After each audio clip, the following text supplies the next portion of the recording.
ॐ नमः सिद्धेभ्यः। ॐ नमः सिद्धेभ्यः।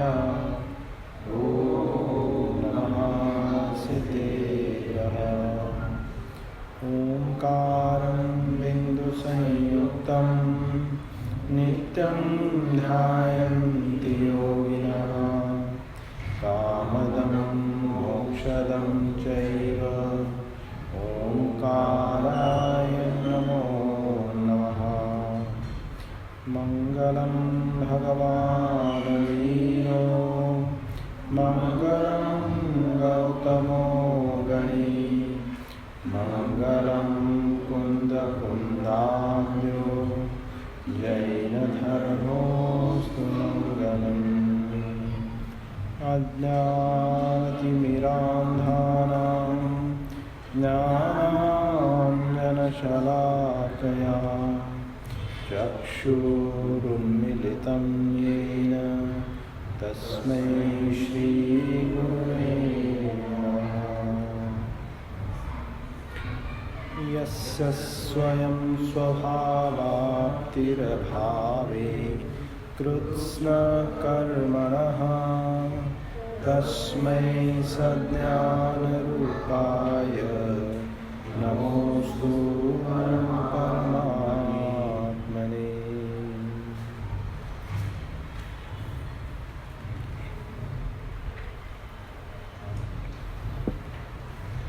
श्री इष्टोपदेश ग्रंथ के स्वाध्याय के अंतर्गत जो यहाँ अपनी चर्चा चली हुई है वो मोह के संबंध में चली हुई है। जब मोहनीय कर्म इस जीव के ऊपर जब हावी हो जाता है तब मोहनीय कर्म के कारण इस जीव की परिस्थिति क्या हो जाती है और वो कौन सी परिणति को लेके स्व को और परद्रव्य को देखता है और समझता है ना। इसकी चर्चा यहाँ पे अपन कर रहे थे।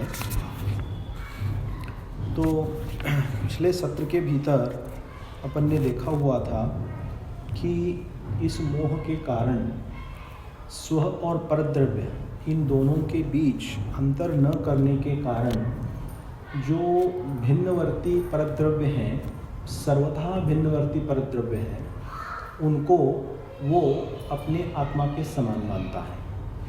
और साथ में जो भिन्नवर्ती लेकिन पास वाले परद्रव्य है जैसे शरीर आदि इत्यादि, इनमें क्या करता है, आत्मबुद्धि रखता है ना। इसकी चर्चा पिछले 2 सत्रों से अपन यहाँ पे कर रहे हैं। तो इसी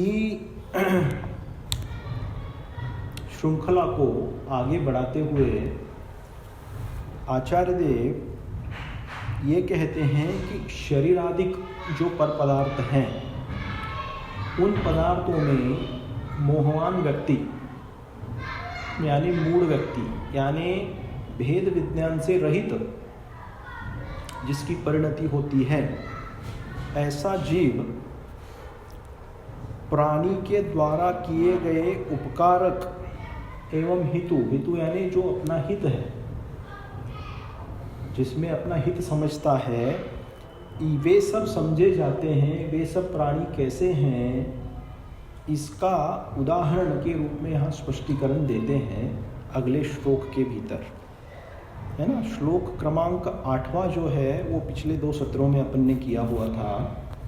तो उसी श्रृंखला को यहाँ आगे बढ़ाते हैं और कहते हैं कि मोहवान प्राणी जो अपने लिए जिन्हें हितकारक समझता है और अपने लिए जो उपकार रूप समझता है, वो एक्चुअली सब कैसे हैं, उनका स्वरूप क्या है, इस स्वरूप को दर्शाने के लिए यहाँ पे दृष्टांत के द्वारा अगले श्लोक का प्ररूपण यहाँ आचार्य देव करते हैं। तो श्लोक क्रमांक है 9। तो इसके भीतर परद्रव्य का स्वरूप वापस दिखाते हैं कि ये सब कैसे हैं, है ना। तो इसके भीतर क्या कहा है दिग्देशेभ्यः खगा एत्य संवसन्ति नगे नगे स्वस्वकार्यवशाद्यान्ति देशे दिक्षु प्रगे प्रगे। तो बहुत यहाँ पे सभी जीवों को समझने के लिए अपने जीवन में जो हमेशा अपन जो चीज़ देखते हैं एक दृष्टांत यहाँ पे प्रस्तुत किया हुआ है और उस दृष्टांत के माध्यम से परद्रव्य का स्वरूप कैसा है उसको समझने का यहाँ पे प्रयत्न हो रहा है। खगाः दिग्देशेभ्यः, दिग्देशेभ्यः, दिग यानी दिशाएं, देशेभ्यः यानी अनेक प्रकार के जो देश होते हैं। देश यानी क्या, अभी प्रांत समझे इसको, राइट। उत्तर प्रदेश है, मध्य प्रदेश है, महाराष्ट्र है, कर्नाटक है, पहले वंग, बंगाल, ये सब हुआ करते थे। तो ऐसे अनेक प्रदेशों को यहाँ पे देशेभ्यः कह रहे हैं, अनेक देश से यानी अनेक प्रांत से। और दिग, दिग यानी क्या, दिशाओं से, अनेक दिशाओं से तथा अनेक प्रांतों से। तो क्या कहते हैं, खगा एत्य, खगा यानी पक्षी, पक्षीगण जो है वो पक्षीगण अनेक दिशाओं से तथा देशों से क्या करते हैं, संवसन्ति, एक प्रकार से आके बैठ जाते हैं, रुक जाते हैं।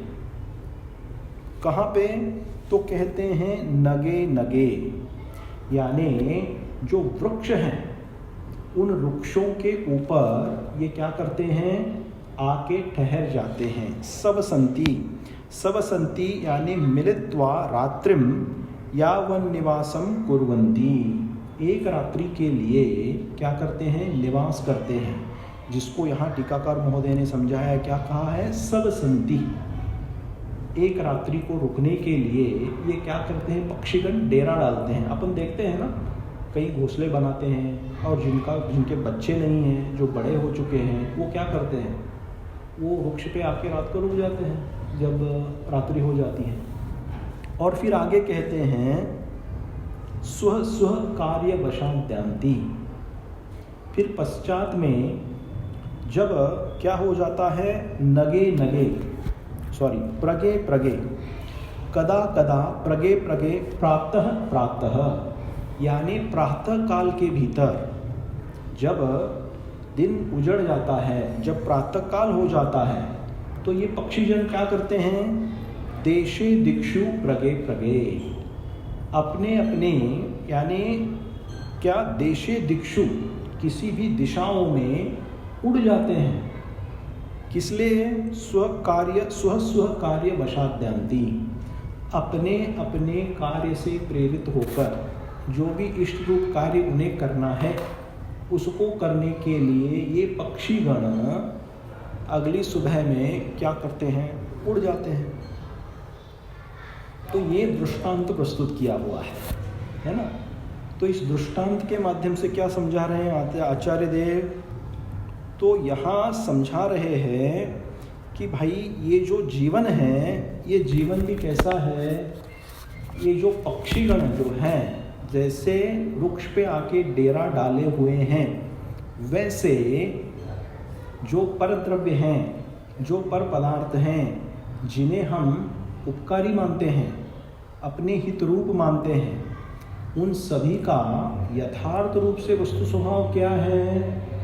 तो यहाँ पे कहा, देखो भिन्न भिन्न दिशाओं तथा देशों से उड़ उड़ कर आते हुए पक्षीगण वृक्षों पर रात्रि में रैन बसेरा करते हैं, रात्रि में अड्डा डालते हैं, रात्रि में रुक जाते हैं और सवेरा होने पर अपने अपने कार्य के वश से जुदा जुदा देशों में और दिशाओं में बिखर जाते हैं। तो आचार्य देव कहते हैं संसारी जीव का स्वरूप भी यही है। कितना सुंदर उदाहरण यहाँ पे प्रस्तुत किया हुआ है। संसारी जीवों का स्वरूप क्या है, तो इस वृक्ष को क्या है, ये संसार रूपी वृक्ष है तो संसार रूपी वृक्ष में हम सब पक्षीगण, पक्षी यानी कौन? जीव द्रव्य। 6 द्रव्यों में से जो चेतन स्वभाव वाला जो जीव द्रव्य है, वो जीव द्रव्य वो क्या करता है? अपने अपने आयु कर्म के अनुसार गति और आयु बांध लेता है और क्या करता है? संसार रूपी डेरे में बस जाता है। और जैसे ही उसकी आयु खत्म हो गई, क्या कर जाता है वो? अपने अपने कार्यवशात, मतलब क्या? जिस प्रकार से उसने अपने पहले आगे की गति बांधी हुई है, जिसने अपने आगे का कर्म जो भी उसने बांधा हुआ है, उस अनुसार से वो गमन करता है। यही एक्चुअली संसार का स्वरूप है। ऐसा आचार्य देव इस दृष्टांत के माध्यम से कथन करना चाह रहे हैं। परंतु मोह से ढका हुआ जिसका ज्ञान है, उसको ये ऐसा भासित नहीं होता। अब उसका भास कराने के लिए ये उदाहरण प्रस्तुत किया हुआ है। सभी जीवों का जो समूह है, उत्पत्ति स्थान है, वो क्या है? निगोद की पर्याय है। सभी जीव जो है वो निगोद की पर्याय से उत्पन्न होते हैं और उनके अपने अपने कर्मों के अनुसार जो उन्होंने अपने कर्म बांधे हैं, जब उनका आयु कर्म समाप्त हो जाता है, तब दूसरी गतियों में चले जाते हैं। कोई जल कायिक बनता है, कोई वायु कायिक बनता है, कोई अग्नि कायिक बनता है, कोई पृथ्वी कायिक बनता है, कोई क्या? कोई त्रस पर्याय में आ जाता है, कोई द्विइंद्रिय हो जाता है, 3 इंद्रिय वाला बन जाता है, 4 इंद्रियों वाला बन जाता है, फिर पंचेंद्रिय बन जाता है, उसमें असदनी बनता है, फिर पश्चात में सदनी बनता है। ये किसकी परिणतियाँ हैं? ये किसकी पर्याय हैं? ये सारे जीव की पर्याय हैं। तो जिस प्रकार से हमने अपने कर्मों का उपार्जन किया है, जो गतियां बांधी हैं, उस गतियों में जाना तय है। तो कोई नरक में जाएगा, कोई देवगति में पहुंचेगा, कोई तिर्यंच पर्याय में उत्पन्न होगा, कोई मनुष्य पर्याय में उत्पन्न होगा। तो अब हम क्या है, यहाँ पे जो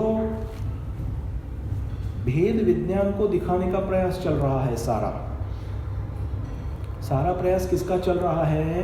कि तुम अपने आप को क्या देखो, अपने आप को ये मात्र मत समझो कि मैं मनुष्य हूँ, मैं मात्र पुरुष हूँ, मैं मात्र स्त्री हूँ, ये कुत्ता मात्र तिर्यंच है, या फिर अन्य जो भी अनेक इसके भीतर तिर्यंच प्राणी पाए जाते हैं, ये ऐसे ऐसे तिर्यंच है। नहीं, इनको हम जीव देखें। मैं जीव हूँ, मैं मात्र मनुष्य नहीं हूँ, मैं मात्र स्त्री नहीं हूँ, मैं मात्र पुरुष नहीं हूँ, लेकिन मेरा सच्चा स्वरूप क्या है? सच्चा स्वरूप मैं जीव हूँ। और इस निगोद पर्याय से निकलकर मैंने अनादिकाल से अनंत पर्यायों को धारण करके क्या किया हुआ है? अनेक स्थानों के उत्पत्ति स्थानों पे मैं जन्मा हूँ और मैं मरा हूँ। ऐसा कोई भी स्थान नहीं है, अष्टबाहुर जी के भीतर आचार्य कुंदकुंददेव कहते हैं, ऐसा कोई भी स्थान नहीं है इस लोक के भीतर जहाँ जिस जीव ने जन्म नहीं लिया हो।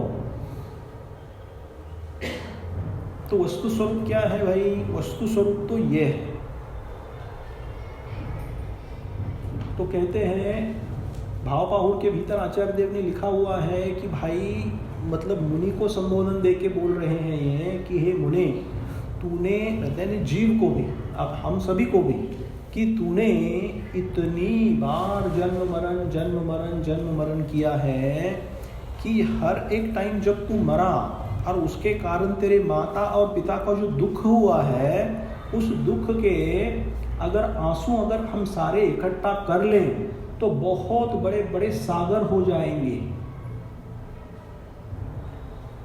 इतनी बार तू मरा है और इतनी बार तूने जन्म लिया है। तो ये किसकी कहानी है? संसार स्थित 84 लाख योनि और 4 गतियों में परिभ्रमण करने की जीव की कहानी है ये। तो चूंकि मोहवान व्यक्ति क्या समझता है कि मुझे जो कुछ भी संयोग जीवन के भीतर प्राप्त हुए हैं वो सब मेरे हैं। विषय वस्तु को आप समझिए, क्योंकि शिष्य ने एक प्रश्न पूछा है, एक प्रश्न के जवाब में अभी अपनी जो ये 1, 2, 3 तीसरा श्लोक है उत्तर, क्योंकि अभी तक नया प्रश्न आया नहीं है, राइट। तो अभी चौथा भी आएगा काव्य। तो देखिए इसके भीतर प्रयास क्या चल रहा है, प्रयास ये समझाने का चल रहा है कि मोह के प्रभाव में आकर व्यक्ति स्वस्वरूप को भूल जाता है, स्व और परद्रव्य की पहचान करना भूल जाता है, जिसके कारण अनादिकाल से जो भूल चली हुई है क्या कि मैं किसका हूँ और कोई मेरा है, ये भूल सबके साथ चली हुई है। Something is mine and I belong to somebody, होता है कि नहीं? ये हर एक के साथ होता है। We always think that something is mine and that somebody belongs to me or I belong to somebody. तो एकत्व भाव और अन्यत्व भाव क्या है? 12 भावनाओं के भीतर एकत्व भाव और अन्यत्व भाव क्या है? तो यही है।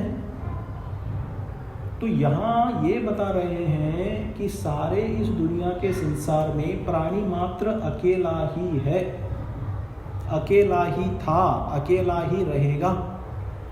अगर सुख भोगेगा, अब कार्तिकेय अनुप्रेक्षा की शरण में चले जाते हैं। कार्तिकेय अनुप्रेक्षा ग्रंथ के भीतर आचार्य कुमार कार्तिकेय स्वामी अध्रुव अनुप्रेक्षा में कहते हैं कि इस जीव ने, एकत्व भावना में कहते हैं, इस जीव ने क्या किया है, सुख भोगा है तो अकेला ही भोगा है, दुख भोगा है तो अकेला ही भोगा है। अगर सारी नरक निगोद की यात्राएं इसने करी है तो इसने अकेले ने ही करी है। अगर संवर निर्जरा रूप परिणमित भी हुआ है तो वो जीव अकेला ही हुआ है। स्वर्ग अगर पाया है तो स्वर्ग जीव ने अकेला ही स्वर्ग पाया है। नरक गति को भी पाया है तो अकेला ही पाया है। अब जब मोक्ष को पाएगा, शाश्वत सदा सुख को जब वो पाएगा तो अकेला ही पाएगा।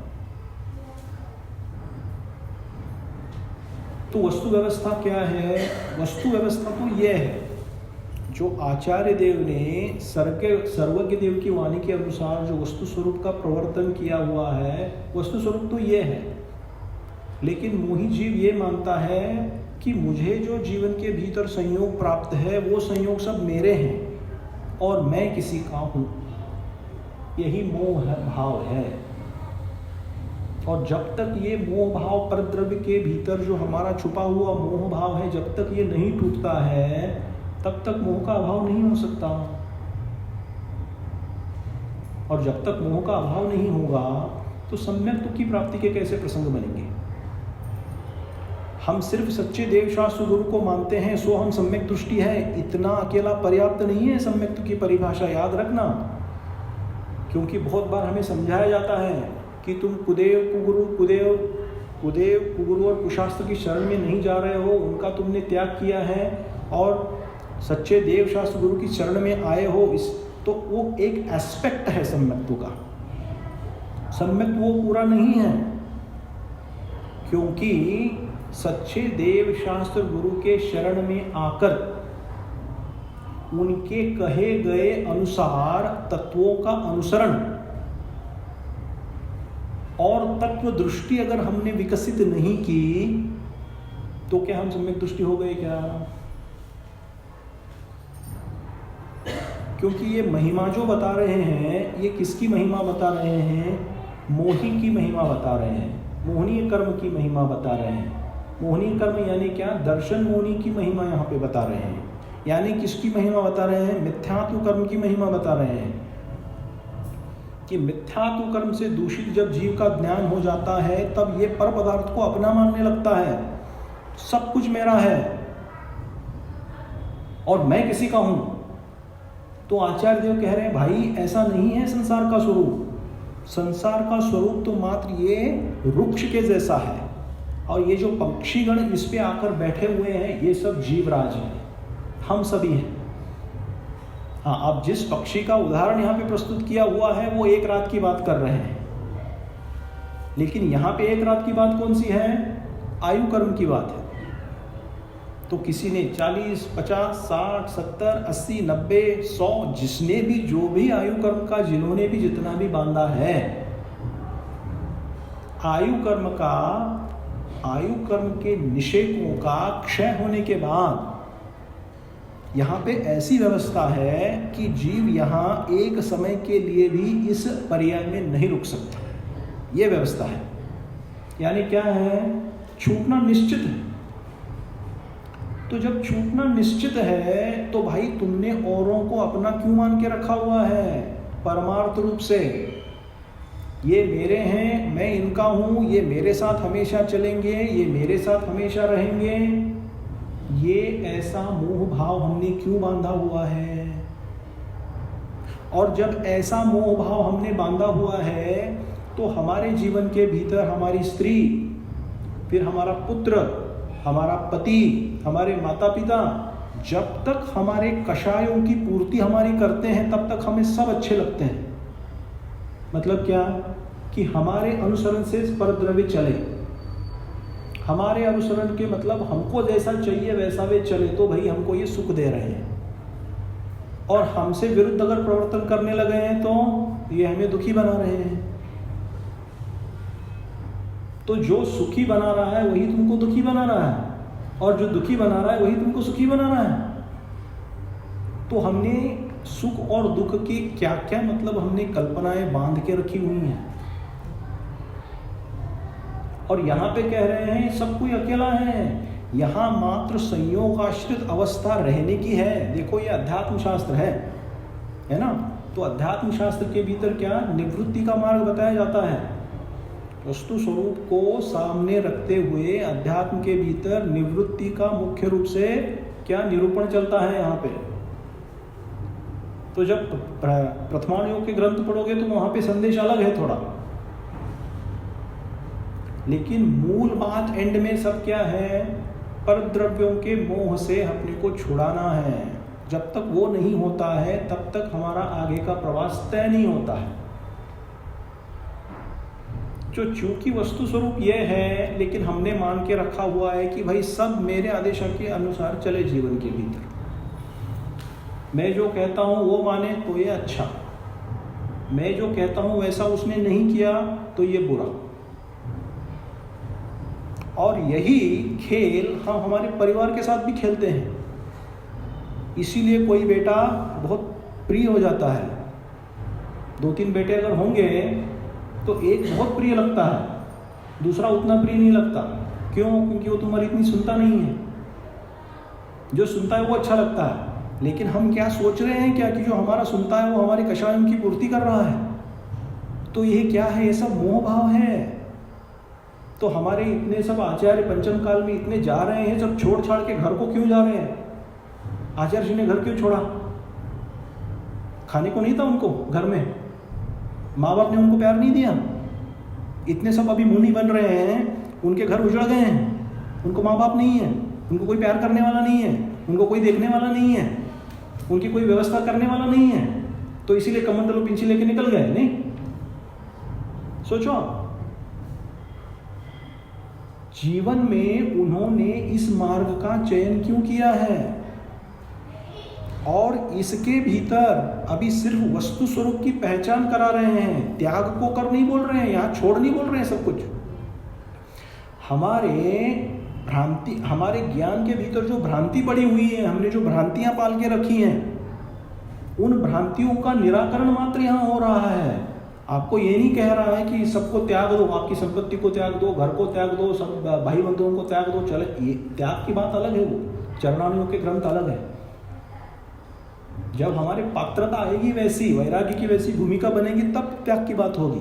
जब तक वो नहीं होगा ना, तब तक क्या करना है? अपनी बुद्धि को ठीक करना है पहले, त्याग करने के पहले।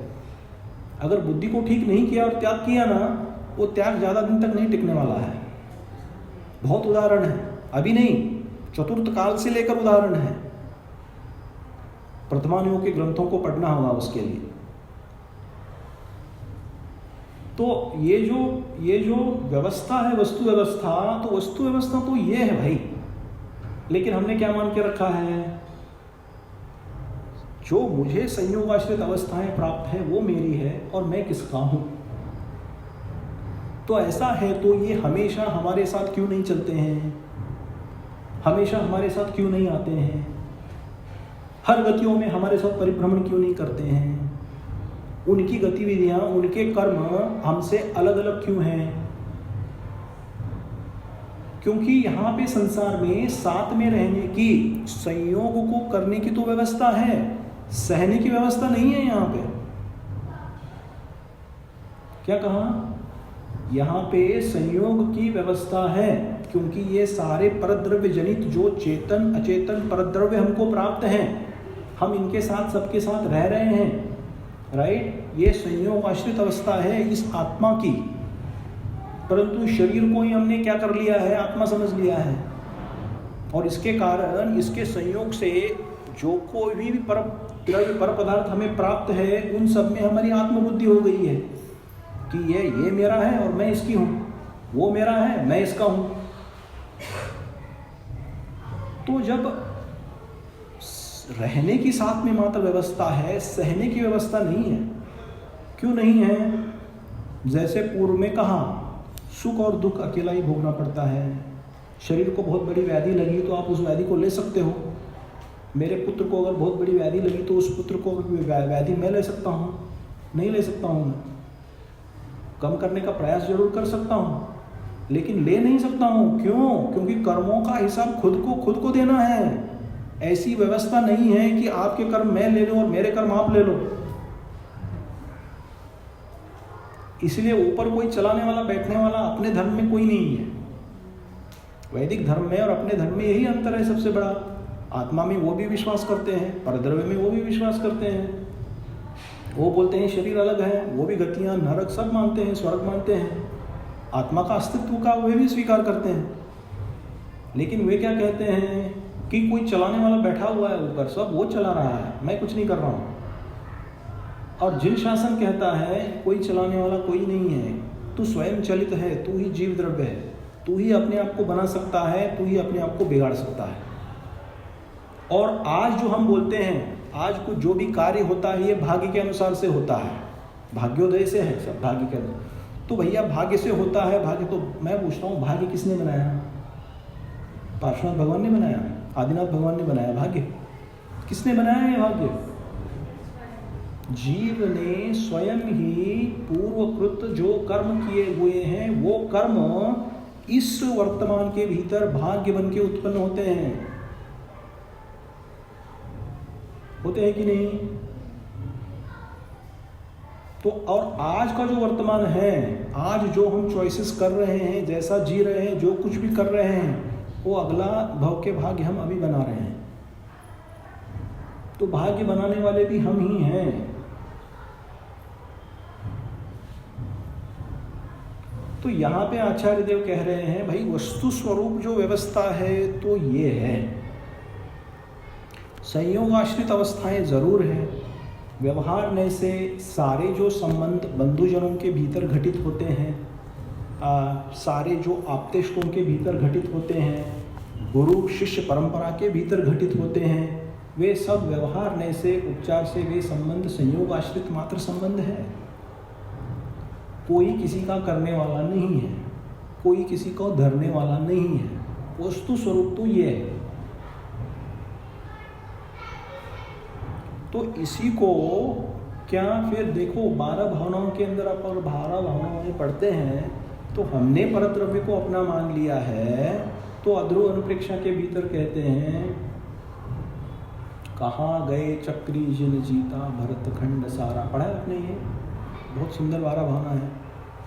कहाँ गए चक्री जिन जीता भरत खंड सारा, कहाँ गए वह राम और लक्ष्मण जिन रावण मारा, कहाँ गए रुक्मिणी सतभामा अरु संपत्ति सगरी, कहाँ गए वह रंग महल अरु स्वर्ण की नगरी। नहीं रहे वह लोभी कौरव जूझ मरे रण में, गए राज तज पांडव वन को अग्नि लगी तन में। तो ये क्या है भाई? ये फिर आगे कहा, मोह नींद से उठ रे चेतन, तुझे जगावन को। तो ये मोह नींद की ही बात कर रहे हैं यहाँ पे ना, मोहनीय कर्म के प्रभाव की ही यहाँ बात हो रही है।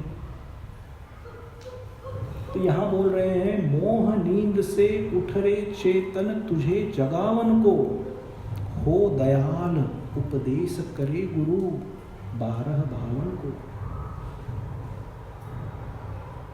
मोह का अभाव करने के लिए, मोह की निद्रा भंग करने के लिए और यथार्थ रूप से वैराग्य की उत्पत्ति के लिए क्या हमारे आचार्य देव 12 भावनाओं का कथन करते हैं, जिसमें वस्तु स्वरूप पता चलता है कि हमने मान के क्या रखा हुआ है और एक्चुअली है क्या।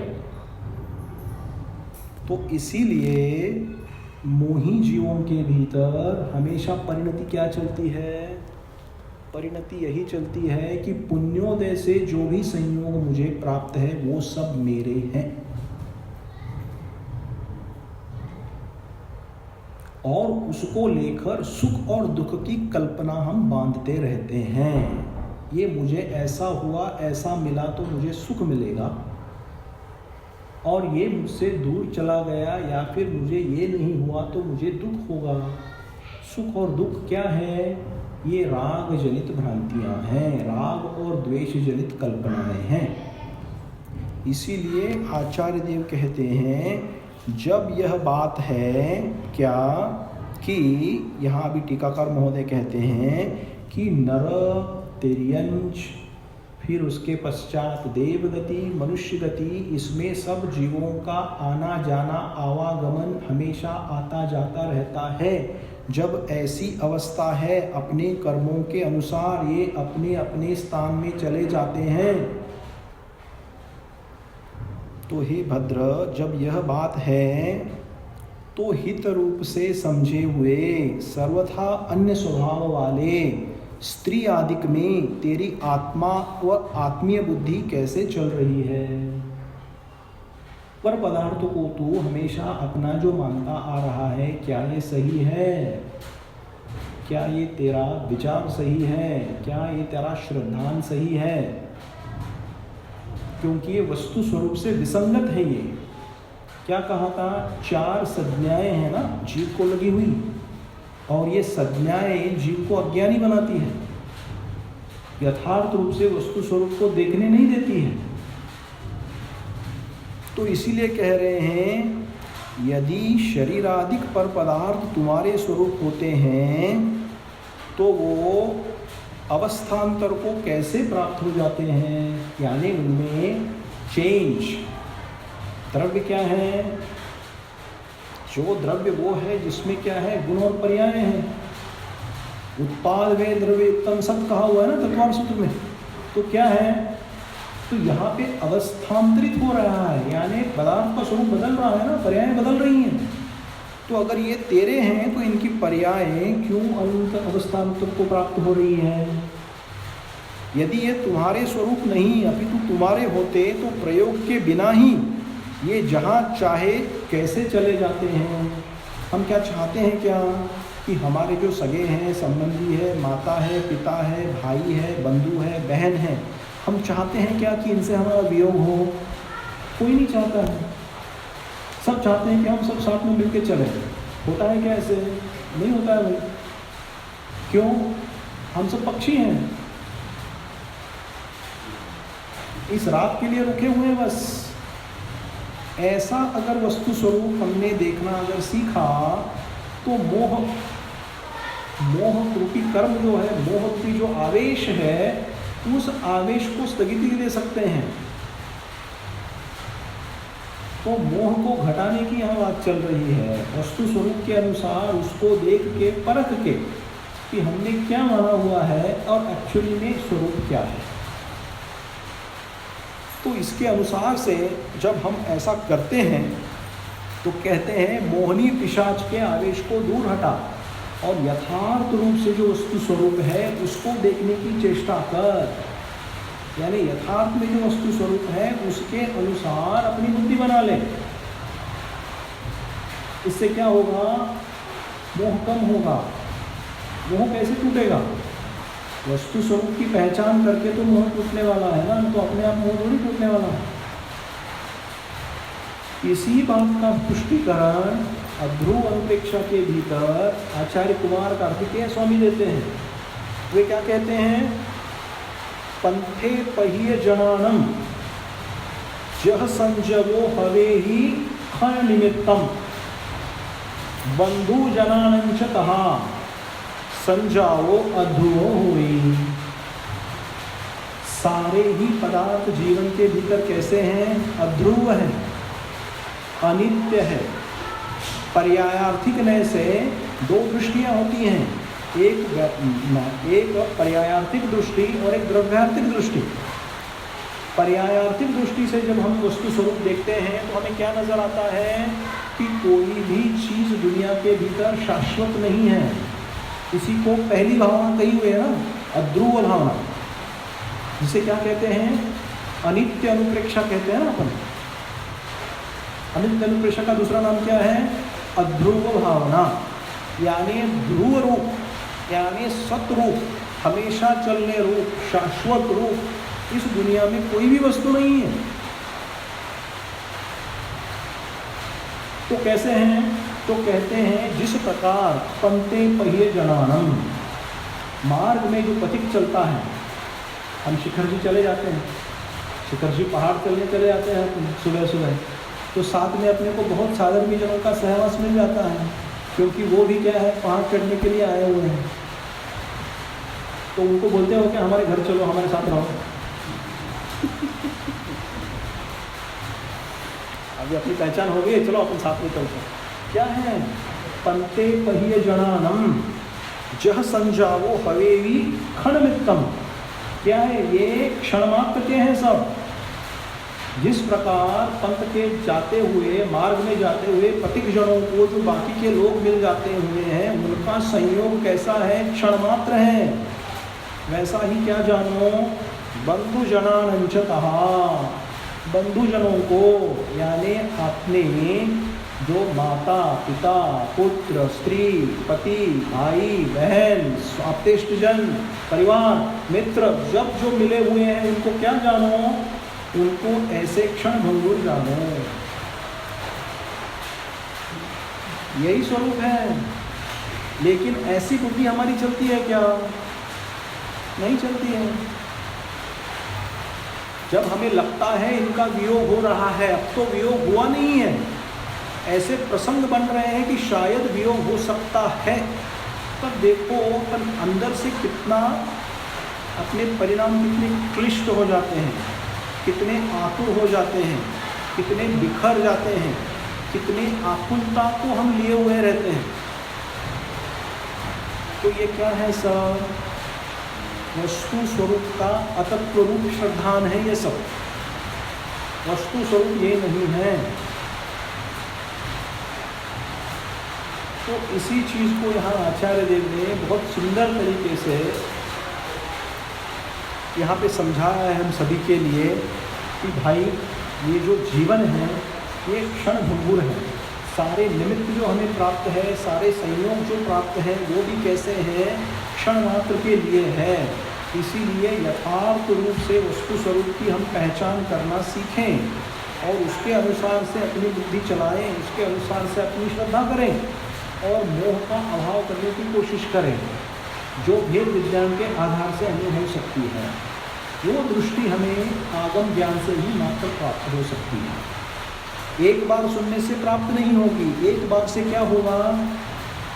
इंफॉर्मेशन का एक्यूमुलेशन होगा। दिस इज अपना क्या सेशन चल रहा है? This is information gathering and information dissemination session. क्या है ये? जहाँ जानकारियाँ आगम की हमें दी जा रही हैं यहाँ पे कि ऐसा आगम के भीतर वस्तु तत्व का जीव का स्वरूप आया हुआ है। इसको समझकर जो इसके बारे में बारंबार विचार करते हैं और इसका अभ्यास जो करते हैं, वो अपनी परिणति को बदलने में सक्षम हो जाता है। क्योंकि ये मात्र आचार्य पूज्यपाद स्वामी ने थोड़ी कहा हुआ है, हमारे हरेक आचार्य देवों ने यही बात की हुई है। तो इसको बार बार इस बातों को दोहराना पड़ता है मोह भाव को तोड़ने के लिए। तो ऐसी अवस्था हमारी यहाँ पे है, और हमारे वस्तु तत्व के अनुसार हमें अगर प्रवर्तन करना है तो हमारे मूल बुद्धि को हमें त्यागना होगा, जिसके लिए हमें यहाँ प्रवृत्त किया जाए, है ना। तो इस प्रकार से देखिए यहाँ पे ये तीसरा श्लोक है, मतलब श्लोक नंबर 9वां है, लेकिन जो प्रश्न को पूछा हुआ है उस प्रश्न का उत्तर देने के लिए तीसरा श्लोक है।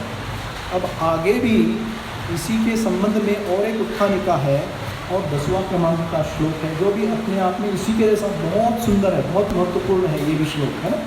तो अगले सत्र के भीतर इसको हम यहाँ इसका अभ्यास करेंगे। अभी यहीं विराम लेते हैं, बारिश भी आना शुरू हो गई है, सबके घर भी जाना है।